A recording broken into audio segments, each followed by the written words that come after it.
All right, good morning, everyone. We are here with Lauren Stewart from Mommy Bay State Park. She is a naturalist there, and she is going to be presenting this morning on birds of winter. Thank you for joining us, Lauren. Absolutely. And surprisingly enough, I have a lot of birds to talk about. A lot of people think that, hey, it's wintertime, nothing's going on. That is not the case. There is a lot of stuff going on in wintertime. So we're going to touch a little bit on the common birds that we'll see maybe at our feeders, but I'm going to go a little more in depth in the more rarities or ones that we only see very seasonally. So let's go ahead and get started. So winter birding, there are some challenges involved in winter birding, both for the birds and for the people. The weather can be not great for either one of us. But the biggest challenges the birds have is finding available food and finding water sources. In the wintertime, water sources are the big one because the water is usually frozen. So not having something to be able to get hydration from because it's all locked up in ice or snow can be a big issue because they can't really just go and eat the snow because that lowers their body temperature, which can give them hypothermia, which can kill them. So how some birds deal with it is they just go away. They're like, nope, we're going south, peace. There's no ice down there, we're good. But others will remain up here in Ohio, and that's just because the cost benefit to migration erred on the side of them staying permanent residents. And there's some little in between versions of migration that we'll touch on as well. But a big thing to consider for people, it's an issue for birds, the temperature. It is an issue for people, the temperature. And so when we're observing birds, we have to be mindful of the weather conditions. And we also have to be mindful that the birds are having to deal with the conditions all the time while we get to go inside in our houses. So I'm going to touch a bit on some the ethics of birding, and it's a little bit more important in wintertime when there's less food sources and worse conditions than it is in summertime, but it's always good to have great birding ethics. So, some pro tips for people. A big one is when you're doing just winter hiking, winter birding, make sure you stay on the trails. The trails, in particular, you know the footing, like you're not all of a sudden going to step into a high snow embankment if you're staying on the trails, because people know that there's a designated flat surface underneath, as well as you really want to make sure when you go out, especially in the wintertime, because we're in Midwest and we're in Ohio, we never know what the weather's going to be like, and it may change. It might be snowing and sunny, and 5 minutes later, or it might be sleet or just blizzard-like conditions. So just be mindful of that, and make sure to tell somebody where you're going and when you're kind of expected back, especially if you're doing a longer hike. Now, if you're doing a hike in an area that is well traveled, it's at a time where there should be people, don't worry about that as much. But if you're doing an adventure, maybe especially in southeastern Ohio when there's no like cell phone reception, really let people know where you're going. For the longer hikes, bring food and snacks. You get dehydrated very, very quickly when you're outside because you are covered in layers keeping you warm, and that can cause you to be, you're working a lot harder, which can cause you to become more dehydrated. And having the snacks really keep your blood sugar up so you can make it back to the beginning of the trail. And as well as just note the conditions. Basically, if you think the weather is not going to be good, it might change, don't go, or pick a shorter hike that's not as remote. And a lot of people get themselves into trouble. They've done this trail so many times in the summertime, but it is a completely different beast in the wintertime.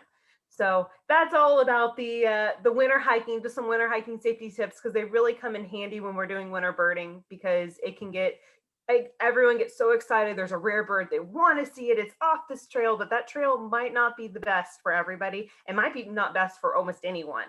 Especially in the Hocking region, it can get really, really gnarly. And even up here, even though we're nice and flat and glaciated, there's some areas that with the wind chill, it is almost impossible to stay warm because, oh, it's nice and flat and that wind just cuts right through you. So that's something to consider. And you can always put bird feeders out and bring the birds to you. So if the weather's been bad for quite a few weeks, put some feeders out, you'll get something. You might not get the rare bird, but you'll get at least somebody to look at. So razor thin margins. So this is what I was talking about, but the birds have to be in these harsh conditions all of the time. They're basically living on a razor edge level of, are they going to survive or are they going to die? The extra stress of, especially like in particular snowy owls, the ones we get, people approaching them, and so they're constantly having to fly away, or they're constantly in a heightened stress level, they burn up way more calories than they would normally, and it can actually end up in the owls in dying, or just in even the rare birds, or even our normal birds that we see here all the time, getting overly stressed and end up dying and not able to survive the winter conditions. So it's a lot of effort and a lot of energy to forage for food in winter, because there's the added extra elements of it being colder than normal. So they have to work on bringing those calories up and keeping themselves warm. It takes a lot of energy there. And there's not as much food, and of course, not as much water when we're having a lot of freezing conditions. So just keep that in mind. If you see it, you're really excited to see this rare bird, maybe give it a few extra feet than you normally would. And always remember, just if you start to move and the bird starts to move the other way, you're too close. The birds won't move until some birds have different, basically personal space bubbles. Some birds tolerate us being a lot closer, i.e. the robins. You can practically walk up to some of them, but some birds have a much bigger bubble than others. So if you're moving close and the birds keeps moving away, you're too close in its personal bubble. And that might be the size of a football field, but we all like our personal space. So here's our birding code of ethics. This is the American Birding Association Principles of Birding Ethics. This is very wordy, but there's some really good points to follow. And again, during migration times and during winter, this is really, really important. This is when they're expending most of their energy trying to basically survive and be where they need to be. So I'll let you read over these parts if you want. I'll also send them to you, Liz, as well, so you can get a good idea. But basically, it's respecting the space, respecting the bird space, and just birding in a professional manner. Just really important. The picture down here is of a Brambling. It's actually a European species, and we get them. It's weird. It's almost like clock, where it's like almost every 20 years we randomly get a Brambling in the Cleveland area. They're not supposed to be here. They're supposed to be in Europe, so they're way far away from home, and they oftentimes come in private property. I was very fortunate in 2000. I think it was winter of 2015. It was winter of 2015. I actually got to go drive east to Cleveland and see this, but it was in someone's private property, but they had given us permission ahead of time to go visit this bird. We did it in a small group. We saw the bird. We're like, cool, we see the bird, we're leaving. This is basically your front yard. It was literally at a front yard feeder. So, and with the rare birds, that often happens. They're going to be in someone's private property. They're going to be like in the middle of a neighborhood.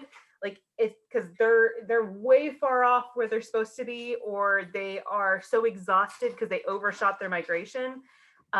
They end up in places that are kind of silly, basically. So these are just some birding ethics that really apply, especially if you're in areas that aren't public property, and just basic, if you're taking a group out or you're going with a group, these are principles you should follow. So why do birds migrate? Their migration is basically they're moving from one place to another, and it usually has to do with food, or it's some sort of resource, either a nesting location or food.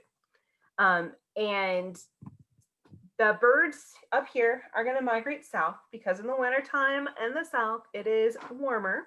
However, the flip side of why they come back north is there's better nesting locations. There's less predators. If you think about going to closer to the equator, all the things that want to eat them live there because it's a lot easier to live there in terms of temperature wise. But the farther north they go, they have less reptiles to worry about because it's just too cold for most reptiles. There's going to be less predators in general because it's harsher conditions.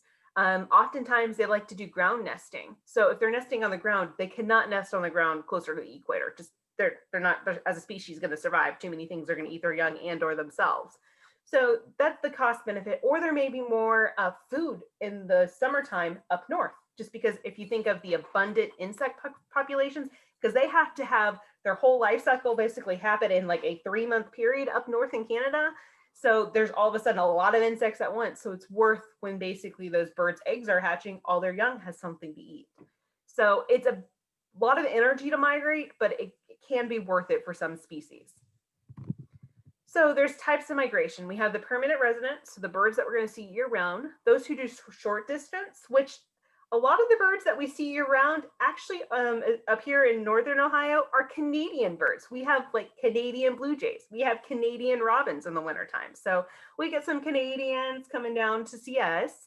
And then there's the medium distant migrants that may do maybe one state down. They'll maybe go to Kentucky, or they'll maybe go down to Tennessee, but they're not doing all the way down to South America. They're just doing a couple states. And then there's the long distance, the ones that try really, really hard, and they can go thousands of miles. The Arctic tern does about 11,000 miles a year one way. So they go from pole to pole. So there's some migrants that are like, they gold star, they win, they're made for flying and they're able to handle it. But a lot of the species here that we see in the wintertime and early spring fall into the permanent to medium distant migrants. What's the yellowhead bird that you just had on there? That, I love that bird. We see him at Maumee Bay. That is a black-throated green warbler. Warbler. Okay. Yeah, they're teeny tiny, and we see those usually starting in May. Okay. And they're the long distant migrants. They're the south. They go to South America. So our permanent migrants, they don't migrate at all. They're permanent residents. Excuse me. They don't migrate at all. They're going to be primarily seed or predatory birds. So they're going to eat either seeds, fruit bodies, or other birds, other mammals. That's because that's what's available here in the wintertime. We're not going to find many insects here. So the reason why they stay, they're able to find adequate food. It's not worth them to migrate. And they are good at surviving our cold temperatures. Common ones are, you can see the white-breasted nuthatch, which is pictured, but the ones that you really see at a feeder. So you're going to get the black-capped chickadees, the downy woodpeckers, the northern cardinal, our state bird. Mourning doves don't migrate. And of course, our house sparrows don't migrate. They're an invasive species, but they don't migrate as well. They're able to adapt very well. And then the non-migratory raptors, red-tailed hawks, bald eagles, they're all going to stick around. Most of our breeding owls, like our great horned owls, our screech owls, they're all going to be here as well, barred owls. So our short distant migrants, even though we see robins a lot in the wintertime, they are actually short distant migrants. They're basically either going to go from the top of the state to the bottom of the state or fly. It's basically like a few hundred miles. Our robins are Canadian in the wintertime. We start getting American robins towards more of March, but they are going to eat in the wintertime primarily fruit. So they're going to be able to find like crabback bowls, dogwoods, like they have things to eat in the winter. And their migration is tied more to the temperature than it is to daylight, which the longer distance migrants are tied to. So if they have a bad weather system, they usually move ahead of that weather system. Or if all of a sudden there's a big cold snap, all of a sudden you might see them going a little bit farther south. But they are more adaptable in terms of when they move than other the long distance or even the medium distance migrants. But they're really good at tolerating cold. They're not going very far, so they can tolerate the cold very well. But you're looking at American robins. The Canada goose, they are either short, they go from short distance to permanent, depending on where you are in the state. Up here, if we have completely ice, nothing else, they'll go farther south.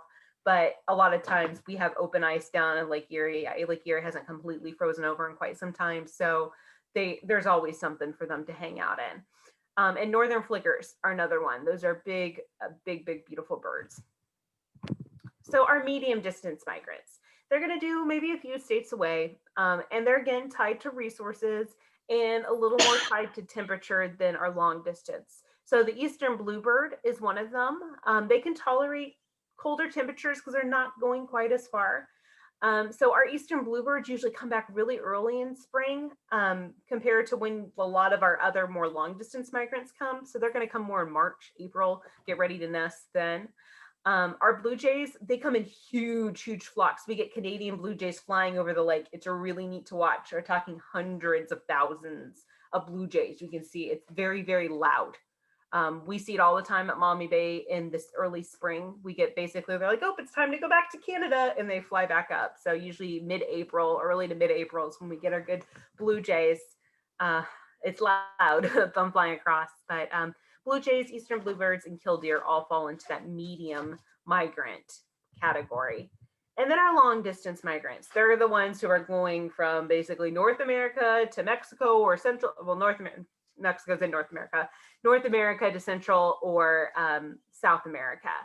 And theirs is tied to daylight hours. So it could be super duper cold, but as we approach the summer solstice, the days are getting longer. Once we end the winter solstice, every day gets longer, thank goodness, because I need sunlight. But so as the daylight hours increases, they're like, okay, we've reached our time. It's time to go, essentially. So that's why we see them almost like clockwork, like the biggest weekend birding. That's why we can say we have it in the first 2 weeks of May, because that's what their daylight hours are telling them. They're like, okay, our migration starts now. And 2 days later, bam, here's our birds. So it's not tied by temperatures at all. They usually are going to be insectivores because there's no resources for them up here in the wintertime to stay. And so they don't need to be as adapted to cold as our permanent or short-term migrants are. They usually they're predictable when they're going to come. But the downside is of that migration is it costs a lot of energy. And the problem is you have a whole nother area that you have to worry about in terms of resources. So a lot of our birds are threatened from basically their winter habitat. If they have habitat loss in their wintering grounds, there's going to be less birds that come up here. And so their wintering grounds can play a very big role on whether their species stay in terms of like solid. So that's the one downside about migration. You have to worry about two areas of finding resources and if that habitat and resources are threatened. So big long distance migrators include warblers.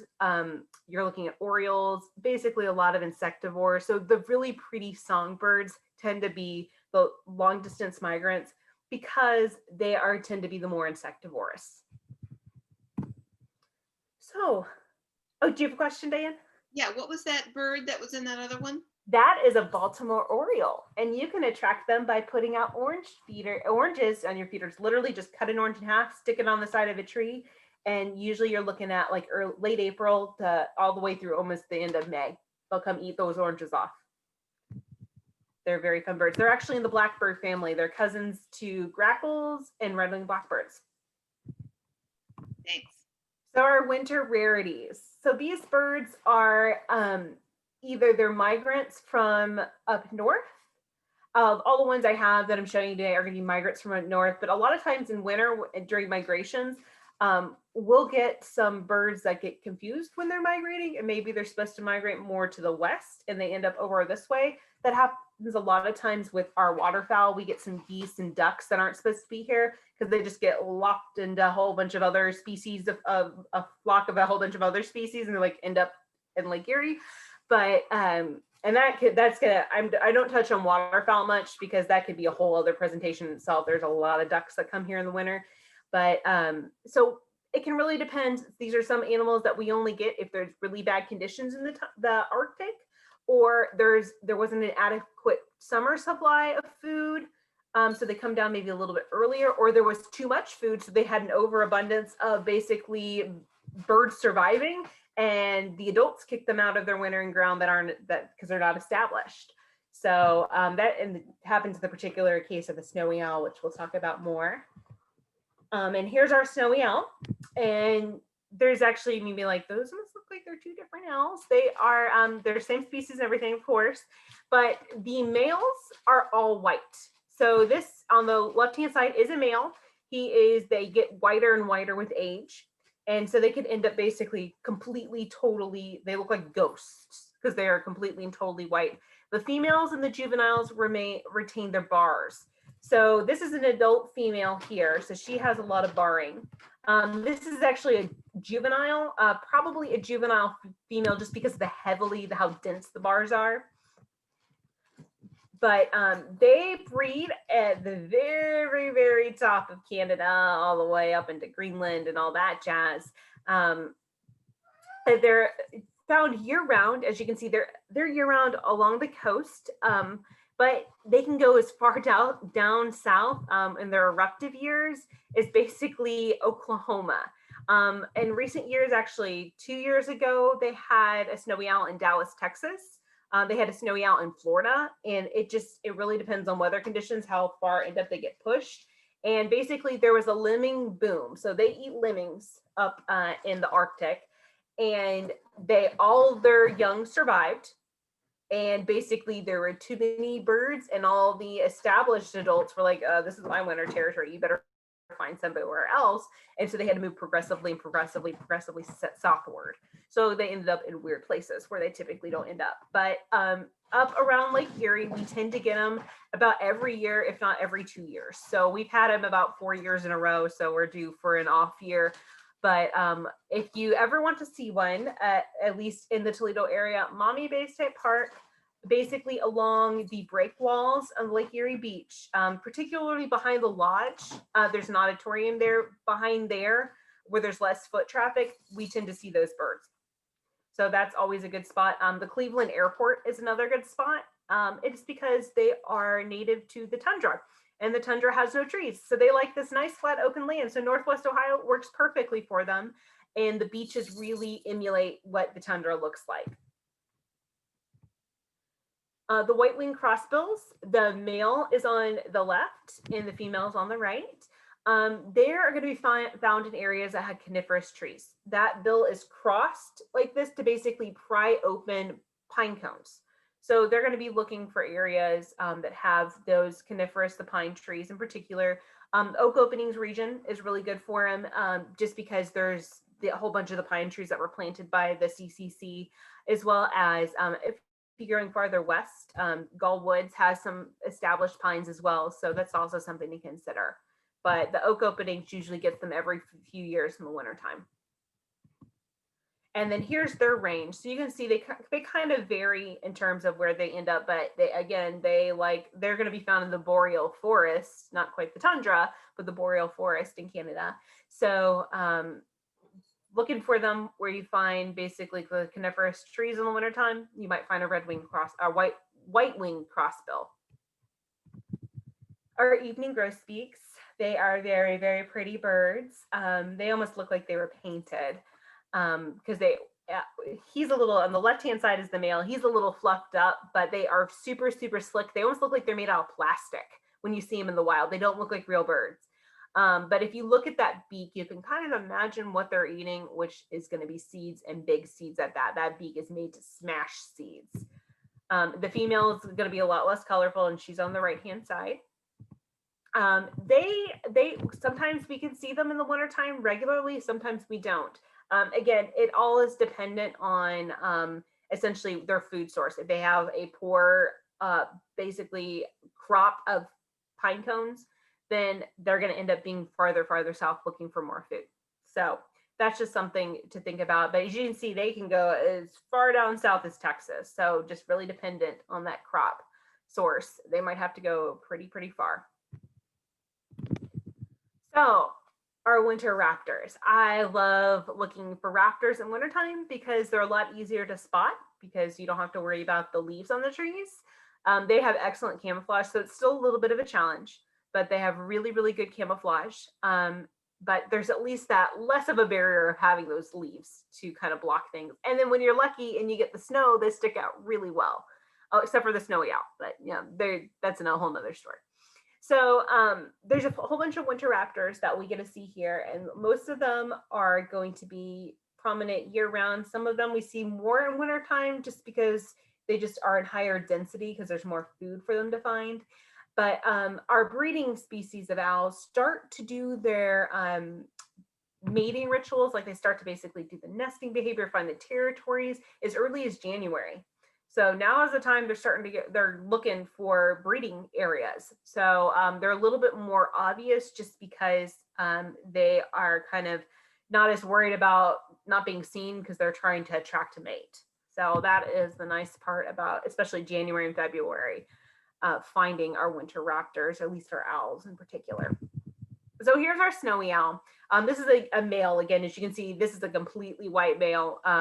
The nice part about snowy owls is they are diurnal.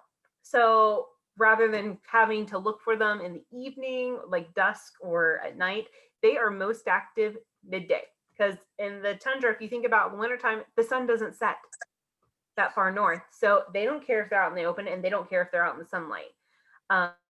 But they still have the same thing. They're have excellent vision. Owls are really neat. They have basically, instead of eyeballs, they have eye tubes.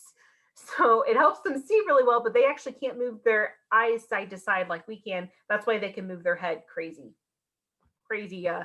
degrees. But They still have the facial discs that owls do, but they are all that is that like a great horned owl is, but they are just basically a diurnal equivalent. So if you're looking for the most adorable owl in existence, the northern saw-whet owl, they are so stinking cute, and they are tiny. They are like not even like, they're like a fist and a half size wise. They are smaller than the eastern screech owl. Actually, I'll play you their call. Everything about them is just stinking adorable. We tend to see them more in the wintertime. They are here year round, and they do breed. They actually breed on Kelly's Island, and they do probably breed here on the mainland, in this coastal region, but they like the more dense woods. So like Mommy Bay, we have just a pocket of a couple of dense woods, but we're not going to have really what they're looking for. But we tend to see them more farther south in the winter time as it goes on, depending on their food sources. They're going to eat small things. They're going to eat like voles. They're going to eat small mice. They'll even eat insects in the summertime, small birds, but they're teeny tiny. They're not going to get much bigger than a chickadee in terms of the prey that they're going to be able to catch. But let me go ahead and play you their call. It is so cute. We actually do have a taxidermy northern saw-whet owl, so if you want to see what one looks like, it's not alive, but in person, what the actual feathers and everything they look like, it is a good call, good idea. So it sounds like a third grader is sitting and practicing the recorder, and that is their actual call. It's just a toot, toot, toot, toot. They're just, I love them. They're so cute. And then our short-eared owl, you're more likely to see them fall in early winter. They're much more active looking for food. And the great part about these guys, they are still nocturnal, but they are most active right before dusk. So the sunlight is still out. And it's like even before sunset. So about 4:30 is when they're starting to really be active, really looking for food. And they like open areas. Because if you look where they're breeding up in Canada, which gets very open very quickly.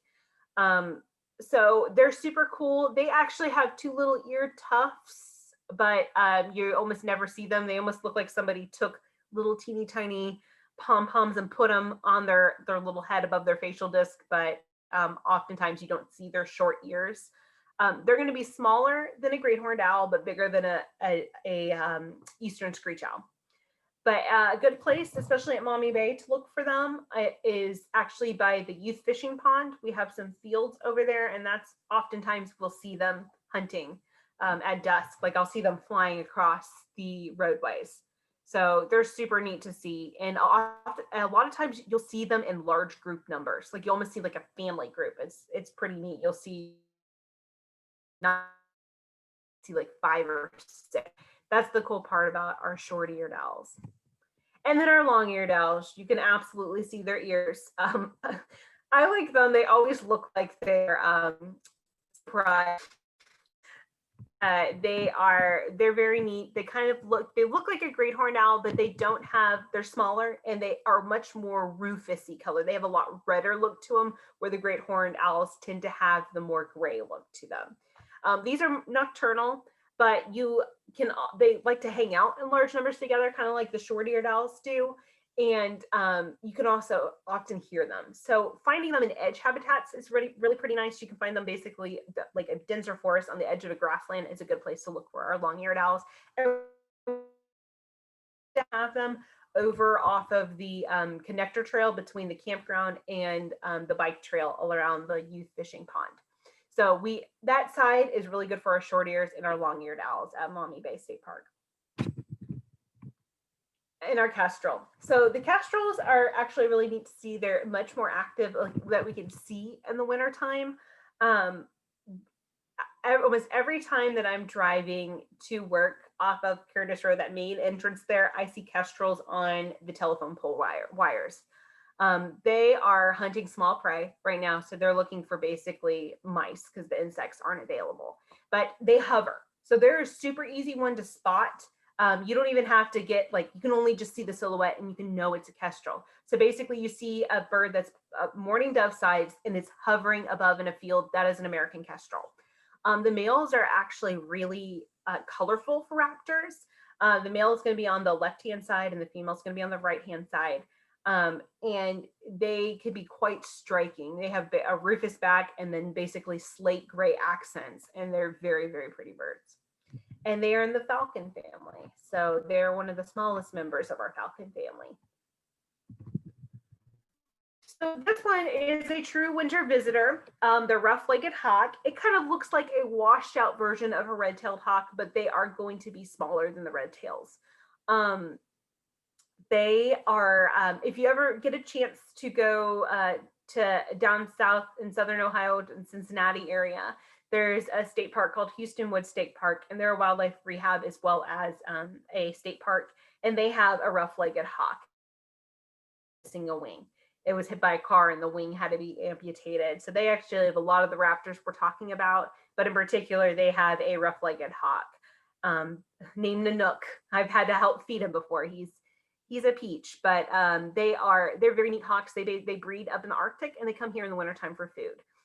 But again, they look a lot like a red-tailed hawk that basically someone has just washed all the color out of, but they are smaller. And this is the big one, the bald eagle. Bald eagle is they're a year-round resident up here.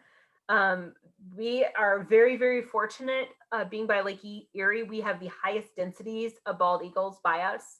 I don't think I've driven down Route 2 towards Sandusky and not seen a bald eagle. Every single time I go, I see a bald eagle or a bald eagle's nest or a bald eagle fly over, or a bald eagle eating something in a field. Like, we have a very high density of bald eagles, which isn't available in most of Ohio and most of the US. We're very, very fortunate here. And they are true top level predators. They are big. They are very, very good at finding food. And they are actually, a lot of people don't realize they are opportunistic and have no problem stealing food from other birds or other animals. And they don't care about eating carrion. They will eat roadkill without hesitation. So they're opportunists, sure. But so oftentimes we'll see them like a groundhog or for eating the roadkill. So here's some perspective for size. They're pretty easy. They're actually super duper easy raptors to identify as adults. They are a lot trickier as juveniles. Basically, if it's a white head and a white tail, it is almost certainly a bald eagle. It's big, white head, white tail, bald eagle. Easy to see from distances without binoculars. It gets a little tricky, and I'll show you the juvenile stages in a minute, but here's a perspective of wingspan size based on small humans. So they get very, very big. But we're looking at, so a juvenile is on the left and adult is on the right, and they don't get their full adult plumage until 5 years. Starting about at 3.5 years, you can easily, solidly from a distance identify this as a bald eagle, but their first round of plumages can be really, really confusing with some other raptors that can look very similar. And you think, well, maybe that one on, let's see, what did it say, 2.5 years? That still looks like a bald eagle. We actually have another bird of prey that can look very similar to that if you just get a quick glance. And we'll talk about that one in a second. But similar species. So these are actually, one's a bald eagle and one isn't. Do you have any guesses of which one is the bald eagle? It's tricky. So the bald eagle, the juvenile bald eagle, is actually going to be on the right-hand side. That is a first-year juvenile bald eagle. On the left-hand side is the golden eagle, and we get those on occasion in Ohio in the fall. We'll get a kind of an errant migration in the fall, and they are the same size. They look very, very similar. If you don't have binoculars and you're looking for a distance, you might think you see a juvenile bald eagle, and you actually have seen a golden eagle, which is a lot more rare. So golden eagles tend to have they're basically washed with a warm brown, washed with that warm gold, which the bald eagles tend to lack. So if you're looking at the bird on the left, you can see there's those basically the honey highlights that it has that the juvenile bald eagle lacks. And the juvenile bald eagle usually has a little bit of white patches. They look a little more patchy than the golden eagle does. but both very, very big birds. So from a distance and from a quick glance, they can be super easy to confuse. And then another bird is the osprey. The ospreys are brown and white. And if you're seeing them in flight and you kind of see that kind of eyebrow, we'll go back to the pictures of the 2.5-year bald eagle has this eyebrow behind it, and they can have a lot more white as well. And so from a quick glance, it can be very easy to accidentally misidentify an osprey as a juvenile bald eagle or vice versa, because the ospreys are fairly large birds. And if you don't see a lot of bald eagles, you might mistake them very easily just because they are a big bird that is white and brown. So that is something to consider as well. Vocalization. So if you see commercials of bald eagles, you're not usually hearing, I don't think I've ever heard a commercial with an actual bald eagle call. So I'm gonna play a call for you of what we typically hear. And it's gonna be, it sounds like TV commercial ready, but that is not the bald eagle. Let me see if I can have the, just normally hear that, like the long drawn out, can kind of sound majestic. Sounds like, can take on the world, tough bird. And then so that is a red-tailed hawk. That is not a bald eagle. And let me play you the bald eagle call. It is, you kind of think this big bird would have an intimidating call, not so much.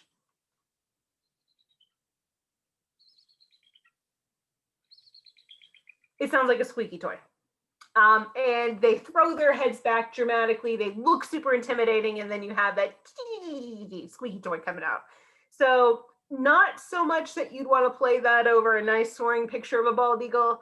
They don't really have that oomph to their call, but oftentimes, a lot, especially in TV, we get bald eagles with the red-tailed hawk voice with them.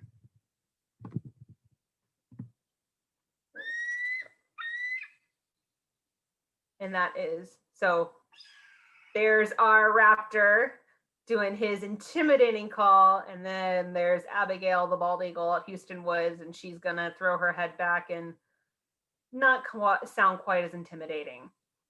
They oftentimes can sound like gulls as well. Let's see if she'll do it. There we go. There's our intimidating bald eagle. She's saying, "Get away from my fish." So, and speaking of fish, that often comprises of their diet. They tend to like to eat fish, which explains why they're in such dense numbers in Lake Erie.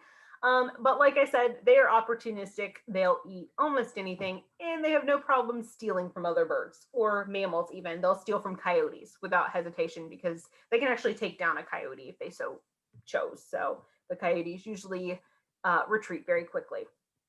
So they are opportunistic birds, but again, primarily are going to eat. They're gonna eat meat. They're obligate carnivores. So habitat wise, basically you can't really see the line, but if we're looking at Ohio, they are here year round along the coast of Lake Erie. But as you can see, it's relatively patchy, but is often tied to either rivers or large bodies of water. So the coastline, you can see they are readily present, especially they're in huge dense numbers in Alaska. But here along Lake Erie, we have we actually have the highest density in the state of Ohio.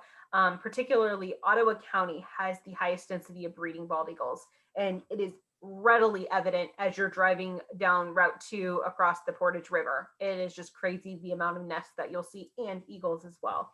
I highly recommend that drive, especially I just recommend taking that drive and going to the lighthouse. Oftentimes there are bald eagle flyovers at the lighthouse. It's just really scenic, even in the wintertime.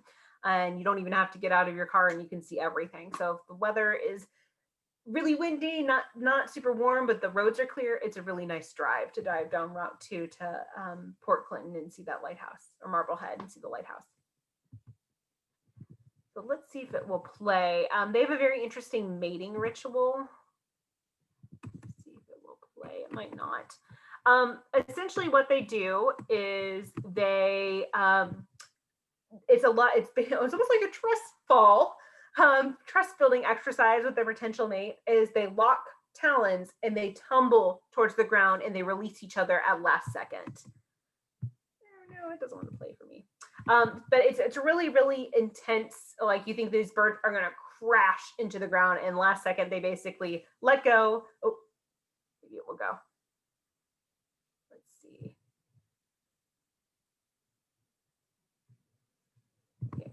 There we go. It's really, really neat to see.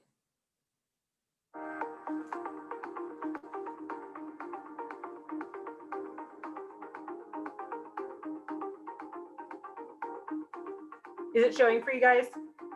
Oh, boo. Let me see if I can. Let me reshare this screen. Oh. Can you see my PowerPoint? No, okay. Is it sharing now? Yes. Yeah, okay, good.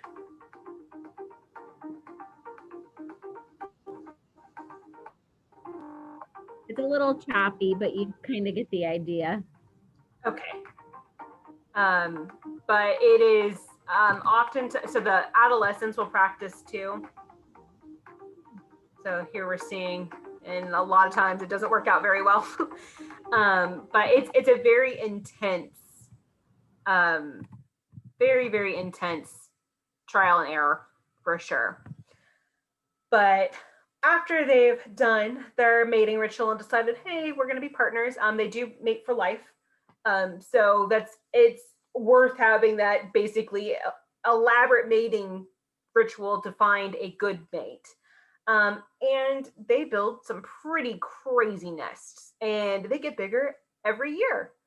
So you'll see like some examples of this nest. As you can see, it started off way down here and it got bigger and bigger and bigger every year, and they have their babies and they have a big nest because they get big babies. The young grow very quickly, and that is typical of birds. Birds just get big really quickly. An average clutch size is about 3. 3 to 5. 5 is a big clutch, but 1 to 3 is typically more what we see. But here's an example with humans again of how big these nests are, because basically these birds are essentially toddler sized. So you want to have a little bit of space, and then you have to have the adults in there as well. So you got to have some room to grow.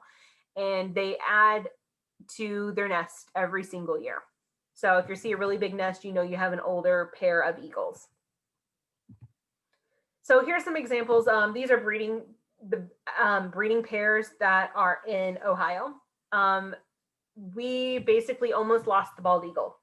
And we almost lost the bald eagle because of DDT. DDT was basically spray. It's an insecticide, and it was mainly to control mosquitoes. But the problem is with DDT, it basically compounds in the upper level of the food chain. And so, say a small bird would eat a mosquito. Another bigger raptor maybe would eat that small bird that ate the mosquito. And then say a fox would eat that small bird that ate that other bird that ate the mosquito. And then an eagle would eat that fox. And that DDT builds and builds and builds because that small bird didn't just eat one mosquito, it ate multiple mosquitoes. So it gets more DDT inside of it. Then that one bigger raptor ate more than just one small bird, which already had more DDT. So it just exponentially grows the higher up in the food chain you get. And it came when the bald eagles at the top of the food chain were eating multiple prey items that were contaminated with DDT, essentially would lay eggs that had no functional shell. So the eagles would sit on the eggs, they had to break, they'd have no next generation. And that's how we almost lost our nation symbol. So pretty intense. But with the advent of a lot of protection, the removal of DDT as an insecticide, we had our eagles pretty much able to recover. And then they're really good numbers. And as you can see, Lucas County has 18 recorded breeding pairs, all the way through Ottawa, which has 90. I wouldn't be surprised if there's more that we just didn't see some of them, but we have quite an abundance of eagles. So especially up here in the western side of Lake Erie, we are super lucky. We get a high density of them, and they are an awesome species to see in the wintertime because they're much more visible. And then on to our more common winter visitors that unfortunately a lot of our winter raptors like to eat, but that is the way of the world. This one pictured here is a dark-eyed junco, my absolute favorite. I love these guys. They look like they're wearing little tuxedos. They are super cool, and they're only found here in the wintertime. And these are actually a relative of them, the white-throated sparrow. Those of you who have seen my other winter birding, I have a lot of the same birds, but they are going to be medium distance, short to medium distant migrants. The ones we're seeing are from southern Canada, essentially. And they are very neat ground feeders, super easy to feed. Throw out black oil sunflower seed on the ground and you'll get white-throated sparrows October through March. And they're big. They are big, big sparrows, much bigger than our our native song sparrow, and even bigger than the house sparrows. That are white-crowned, which look very similar. They're just lacking the white beard. Again, these are going to be found a little bit earlier than our white-crowned sparrow, our white-throated sparrows. The white crowns come as early as September, but again, you're going to lose them back in March just because they're going back to their breeding grounds up north. And sunflower seeds, black oil sunflower seeds. If you're looking to feed birds, that is the bread and butter of bird feeding. Super easy. Most birds like it. Brush piles are really good for these guys. They like to have cover. So if you have a brush pile, that's a good way to keep them feeding in your yard. And they're super cool to watch, and they're easy to spot from a distance because of that nice zebra color head. American tree sparrows, they breed up north. So we get them here only in the wintertime again. They often come in mixed flocks with those white-crowned, white-throated, dark-eyed juncos. So you're getting basically our winter crop of birds. They tend to all come together. So oftentimes we'll see them come at once and we'll see them leave at once. So all of a sudden, if you can't find your dark-eyed juncos, you're probably not going to see your white-throated, white-crowned, or American tree sparrows. And even though they are named tree sparrows, you're often going to find them on the ground. They like to flip over leaves. So if you have a big leaf pile too, that's a good one because they can actually find insects even in the wintertime in those leaf piles. Our red-breasted nuthatch, much smaller than the white-breasted. These guys like to be in the more coniferous forest. However, we see them regularly at Maumee Bay, even though we don't have a lot of pine trees. But they really, really like the suet feeders. So if you put suet out, you'll get very happy white-breasted nuthatches and very happy red-breasted nuthatches.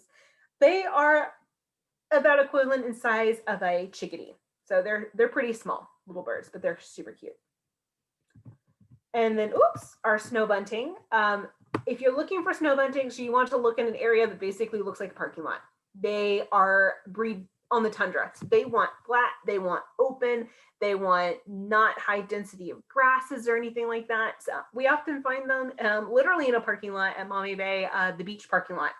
You'll see them, and they come in huge, huge, huge flocks. The one downside about finding snow buntings is they are super antsy. They basically stay in the area for like 10 minutes and then they fly a little bit farther away. So you'll see them going all over the place and they're just constantly on the move. But you can usually see the big flocks moving, so they're easy to find in a distance. Our pine siskins, a relative of our goldfinches, they have either big eruptions, so basically a whole bunch of them come out, or we'll see maybe a scattering of them. And oftentimes we'll see them feeding with the goldfinches. So they like that thistle seed as well as black oil sunflower seed. And how many we see is all dependent on how well the pine cone crop did. So we might see a few, we might see a ton. So you think, where can I find my winter birds? You provide a feeder and you might get some, or you just kind of have to think of what they came from, what habitat you're looking for. So a lot of our winter birds are the tundra. So the tundra is going to be on the left-hand side. That's what it looks like in the summertime. There's no trees, it's open, it's a little bit rocky. And so we're going, okay, so what's the equivalent here? That is Lake Erie. beach right there. So that is very, very similar of what you can get in terms of what the birds are looking for. They're looking for that open, and they're going to want to find something of what they're used to. Again, putting out the feeders is always a good one. You might not get the rare birds, but you'll get some birds for sure, because it is an easy food source and they want to find food because they want to survive. Who doesn't? So that's just something to consider as well. Here's Lake Erie. This is actually at Maumee Bay, what it looks like.